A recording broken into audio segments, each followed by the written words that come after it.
한 주간 회자된 화제의 말, 좋은 말, 나쁜 말, 이상한 말, 그중 최고의 말을 뽑는 시간, 상근 장원급제. 미디어 전문 정상근 기자, 비유의 달인 MC 장원 오셨습니다. 안녕하세요. 안녕하세요. 네, 이번 주도 사실 굉장히 많은 말들이 있었습니다. 엄청 많았습니다. 네, 실은 뭐 달파, 멸콩 뭐 이런 것부터 시작해서 참 많은 말들이 있었는데 너무 압도적인 말들은 좀 빼고 우리가 한번 이 시간에 짚어봐야 될 말 세 가지를 뽑아서 한번 살펴보도록 하겠습니다.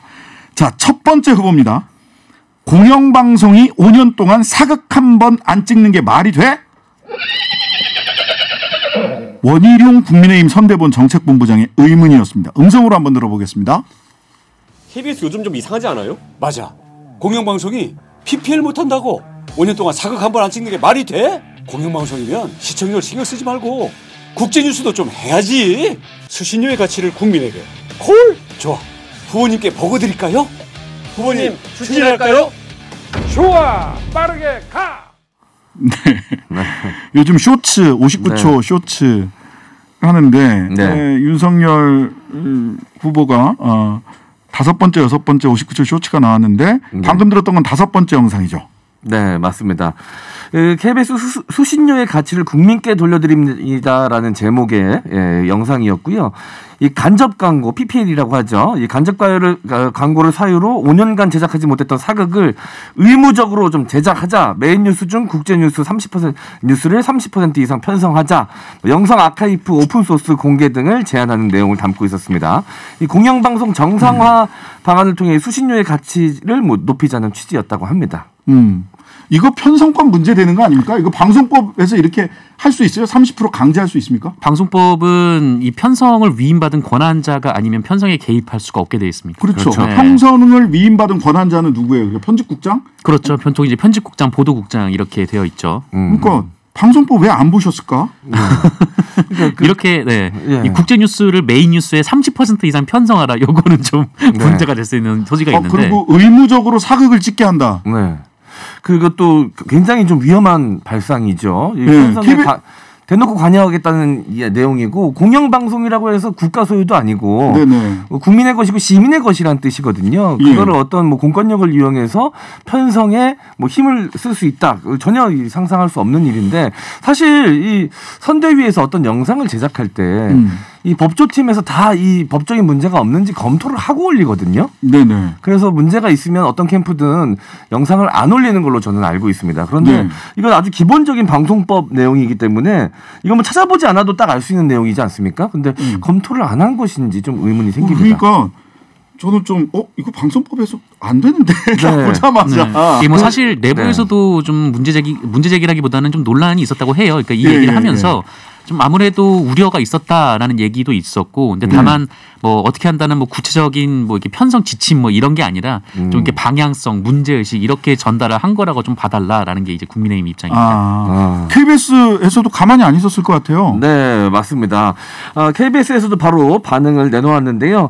KBS 구성원들도 어처구니가 없다라는 반응입니다. 전국 언론노조 KBS 본부는 즉각 성명을 내고 이 짧은 동영상에 담긴 내용을 보면 국민의힘이 도대체 이 공영방송을 어떻게 이해하고 있는지 심각한 우려가 들지 않을 수 없다라고 밝히면서 이 공영방송은 국가의 소유도 자본과 같은 사적 소유도 아닌 국민이 주인이 되는 사회적 소유기구이다.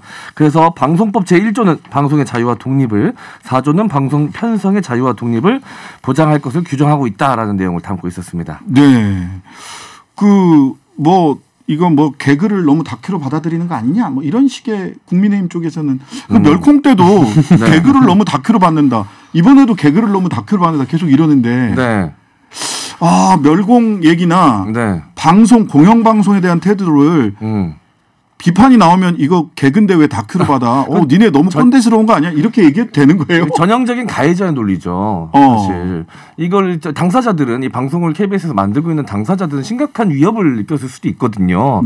그런데 뭐 아니었는데 우리 개그였는데 이렇게 얘기한다고 그게 없는 말이 되는 건 전혀 아니죠. 그리고 본인들의 취지는 뭐 그게 아니었다라고 얘기하지만 사실 이 쇼츠라는 게 굉장히 빠르게 소비되고 휘발되거든요. 이슈가 지나가고 나면 또 많은 사람들이 그냥 이 사실만 기억 기억하고 뒤에는 기억 못할 수도 있습니다. 어떻게 네. 해결이 됐는지. 네. 그러니까 좀 위험한 발상인 것 같아요. 이런 시도는. 그러니까요. 이 쇼츠가 뭐 생활 밀착형 공약이 많이 나온다라고 네. 하는 얘기도 있지만 또 너무 진짜 말씀드린 대로 휘발하고 그냥 지나가 버리고 이게 개그인 듯 개그 아닌 듯 다큐인 듯 다큐 아닌 듯 그 경계가 좀 모호한 부분들도 있어서 우리 또 유권자분들이 좀 제대로 검증하고 내 눈으로 좀 살펴봐야 되지 않을까라는 생각이 듭니다. 아마도 태조 이방원이 요즘 인기가 엄청 많거든요. 네. 그래서 사극에 대한 관심들이 많습니다. 그래서 그 인기에 조금 편승해 보려고 무리를 한 것이 아닌가라는 생각이 저는 개인적으로 좀 드네요. 네. 자, 두 번째 후보입니다. 추운데 눈 오면 열심히 치우세요. 논란의 중심이 된 위문 편지입니다. 한 위문 편지가 공개되면서 온라인에서 지금 논쟁이 뜨겁습니다. 어떤 내용인가요? 네, 서울의 한 고등학교에서 이 군장병들에게 이제 단체로 이제 위문 편지를 보냈는데 그 내용 중에 하나가 좀 논란이 됐습니다. 그러니까 뭐 추운 날씨에 나라를 위해 힘써 주셔서 감사합니다 이렇게 적어놓고 뭐 군생활 힘드신가요? 근데 앞으로 인생에 시련이 많을 텐데 열심히 사세요. 뭐 이렇게 약간 좀 조롱조로 얘기를 한다거나 또 이 정도는 이겨줘야 사나이가 아닐까요? 뭐 이런 얘기도 있었고 뭐 추운데 눈 오면 열심히 치우세요. 뭐 저도 이제 고3이라 죽겠는데 이딴 행사 참여하고 있으니까 님은 열심히 하세요. 좀 이렇게 좀 이렇게 받는 사람 입장에서는 약간 좀 모욕적인 불쾌할 수 있는 불쾌한 좀 그런 내용들이 좀 있었습니다. 근데 이거 왜 하는 겁니까? 이거.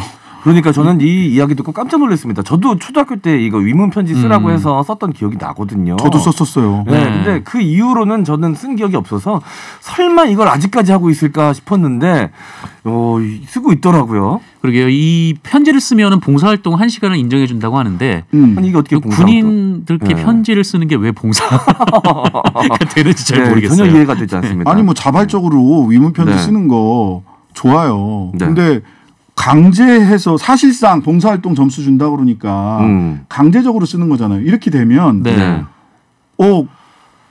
이게 진짜 자발적 마음도 아닌데다가 쓰게 되니까 또 군인을 상대로 해서 막 조롱하게 되는 거 아니냐. 그러니까 이제 그 상황에 짜증이 나서 그 짜증난 마음이 편지에 좀 투영될 수 있을 것 같은데 이게 그런 상황인 것 같아요. 뭐 그래도 이 표현 자체는 굉장히 좀 받는 사람 입장에서는 불쾌할 수 있으니까요. 그러니까 그 쓴 학생도 좀 순간적인 감정에 실수를 한 것 같은데 이 받은 이 군인 입장에서는 열심히 군복무하면서 여러 가지로 좀 힘들고 마음이 좀 여려져 있을 텐데 더 상처를 받지 않았을까 하는 걱정이 좀 듭니다. 예, 학교 측에서 입장 나왔나요? 뭐 학교 측에서는 이 부대하고 자매 결연을 맺고 있어서 그 1, 2학년 대상으로 위문 편지를 작성하는 프로그램을 했는데 그 위문 편지를 작성을 하면 한 학생들도 이렇게 50%가 안 되고 뭐 이렇게 꼭 강제로 했던 건 아니다라고 입장을 밝혔습니다. 강제는 아니지만 봉사 점수는 준다. 네.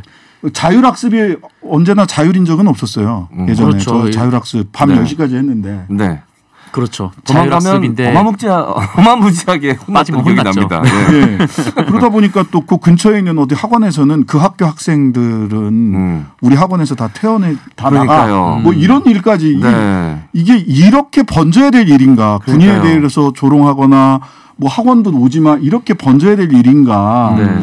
사실 그렇지 않습니까? 이 많은 사회 현상들을 보면 혐오가 혐오를 낳고 또 그 혐오가 혐오를 낳고 이런 안 좋은 연쇄 효과가 있지 않습니까? 그래서 이 학생도 사실 실수를 하긴 했지만 사실 그 상황의 감정에 좀 실수를 한 것 같은데 좀 보듬고 그러지 않게끔 사실 이야기해 주는 게 맞는데 근처 학원에서 그 학교 전체를 폄하하면서 다 나가라 뭐 이런 식으로 대응을 했다는 이야기가 막 나오니까요. 이상한 방식으로 이상한 방식으로 이렇게 서로 고조가 되고 있어요. 사실 그 많은 학생들이 보냈을 텐데 이 문제가 된 편지는 이거 하나였거든요. 다른 편지는 뭐 이렇게 뭐 군인분들께 잘 이렇게 위로도 많이 해드리고 좀 그런 내용이었을 텐데 어쨌든 이걸 강제로 쓰는 것도 웃기지만 이 편지 하나를 놓고 그 학교 학생 전체를 좀 매도하는 것도 좀 문제가 있는 것 같습니다. 네. 하여튼간에 자발적인 자율적인 것은 자율에 좀 제발 맡겼으면 좋겠고 서로가 손가락질하거나 낙인 찍거나 조롱하는 거는 서로 하지 않았으면 좋겠습니다. 정말로. 저는 글발이 떨어져서 초등학교 때 그 그림을 그려서 보내드렸던 그림 멋있게 군인 아저씨가 이렇게 총 들고 있는 모습을 그림으로 그려서 군인 아저씨가 굉장히 불쾌하지 않았을까요? 저격으로 느껴졌을까요? 저격? 예. 저는 굉장히 정성껏 멋있게 그렸는데. 네, 우리 고생하는 국군 장병들 조롱하지 않았으면 좋겠고요. 그리고 한 사람의 사례로 또 어느 집단 전체를 매도하지도 않았으면 좋겠습니다. 자, 세 번째 후보는요. e스포츠는 질병이 아니라 말 그대로 스포츠. 윤석열 국민의힘 대선 후보의 말입니다. 어제 윤석열 후보와 이준석 대표, 조금 아까 인터뷰는 하태경 게임특별위원장이 함께 롤챔스 개막전에 참석했네요. 네, 맞습니다. 어제 종로구 롤파크를 방문해서 T1 이 페이컷이 아시죠? 롤은 잘 몰라도 페이컷은 다들 아시던데. 유명하시죠. 네. 소속팀입니다. 여기를 방문해서 이 광동 프릭스 T1과 광동 프릭스의 경기를 관람을 했습니다. 이 관전을 마치고 나온 윤 후보는 기자들과 만나서 이런 경기 처음 봤는데 이 대표가 옆에서 룰을 잘 가르쳐줘서 재밌게 봤다 뭐 이렇게 이야기를 남겼는데요. 금방 룰을 알고 금방 재밌게 보기가 쉽지 않던데. 쉽지 않죠. 그래도 뭐 이제 재밌게 봤다고 얘기해야 되는 상황이었으니까요. 그럼요. 저는 이해가 안 가서 재미없었어요. 이렇게 얘기하면 안 되는 거죠. 네, 그렇죠. 대선 후보가. 예, 그래서 이날 오전 여의도 당사에서 이제 기자회견을 열고 우리 사회에서 세대 간 인식 차이가 큰 가장 대표적인 분야가 게임이라면서 게임 정책의 핵심은 게이머가 우선이고 지금까지 게임 이용자에게 가해졌던 불공정 문제를 완전히 해소하겠다라고 밝히면서 게임 관련된 정책들을 발표를 했습니다. 게임 좀 하세요, 두 분? 저는 한다고 하기 좀 뭐한 게 한 장르만 합니다. 축구 게임만 하거든요. 저는 다른 게임 아무것도 안 하고. 롤이라고 하는 거. 축구 아니요. 네, 축구는 롤이 아니에요. 네. 제가 진짜 게임을 몰라가지고. 진짜 모르시네요. 예. 뭐 저도 하긴 하는데 근데 게임에 이제 과금을 하지 않는데요. 근데 제가 하는 게임에도 과금 돈을 쓰는 분들이 굉장히 많더라고요. 그러시구나. 근데 이 돈을 쓴다고 해서 많이 쓴다고 해서 원하는 아이템을 살 수도 없어요. 네, 그게 이제 문제인 것 같습니다. 뽑기라 그러죠. 이게 확률형 아이템인데 이게 좀 문제가 된 적이 있어요. 과연 이 확률이 어느 정도 되는지 유저들은 알 수 없거든요. 그런데 이게 터무니없이 낮다라는 게 밝혀지면서 과거에 좀 문제가 됐던 적이 있어서 이거를 좀 의무적으로 어느 정도 확률인지는 알고 유저들이 사용해야 되는 거 아니냐라는 이야기가 있었는데 그런 것들도 좀 공개하겠다라는 공약도 들어가 있었습니다. 게임업계 쪽 반응은 어떻습니까? 뭐 게임업계에서는 뭐 이제 대선에 이렇게 주목받은 적이 없다 이렇게 얘기를 하면서 아무래도 뭐 게임 산업 위상이 확연히 달라졌다 이렇게 평가를 하고 있고요. 근데 뭐 이 지난해 이제 게임 셧다운제 폐지 그리고 코로나19로 인한 뭐 성장에 긍정적인 영향을 미친 것 같다라고 또 긍정적으로 평가를 했습니다. 또 규제 완화도 얘기를 했고요. 다만 이 선거가 끝나면 또 이 게임에 대한 관심이 또 잊혀지는 거 아니냐 또 이런 우려도 있었다고 합니다. 자, 셧다운제 이런 얘기도 있었는데 이런 건 전부 다 이제 이 규제 권한을 문화체육관광부로 이 여성가족부에서 다 넘겼죠. 이전이 됐습니다. 네, 자 그러면 이 세계 원희룡 공영방송이 5년 동안 사극 한 번 안 찍는 게 말이 돼? 유문편지 추운데 눈 오면 열심히 치우세요. 윤석열 e스포츠는 질병이 아니라 말 그대로 스포츠. 골라주시죠. 네, 저는 원희룡 지금 본부장이죠. 공영방송이 5년 동안 사극 한 번 안 찍는 게 말이 돼? 이걸로 한 표를 찍겠습니다. 네, 우리 정 기자님. 저는 윤석열 후보의 e스포츠는 질병이 아니라 말 그대로 스포츠. 왜냐면은 그 며칠 전에 그 서면 인터뷰에서는 질병이라고 그랬죠. 저희가 시간이 짧아서 그 이야기를 못했는데. 네, 저는 원희룡 공영방송이 5년 동안 사극 한 번 안 찍는 게 말이 돼? 말이 될 수 있습니다. 이거 강제로 억지로 하려면 방송법 위반의 소지가 있습니다. 원 본부장님. 그래서 이번 주에 말은 상근 장원은 공영방송이 5년 동안 사극 한 번 안 찍는 게 말이 돼? 여기에 수상을 하도록 하겠습니다. 다음 주도 계속해서 재미있는 얘기 나눠보도록 할게요. 정상근 기자, MC 장원 감사합니다. 고맙습니다.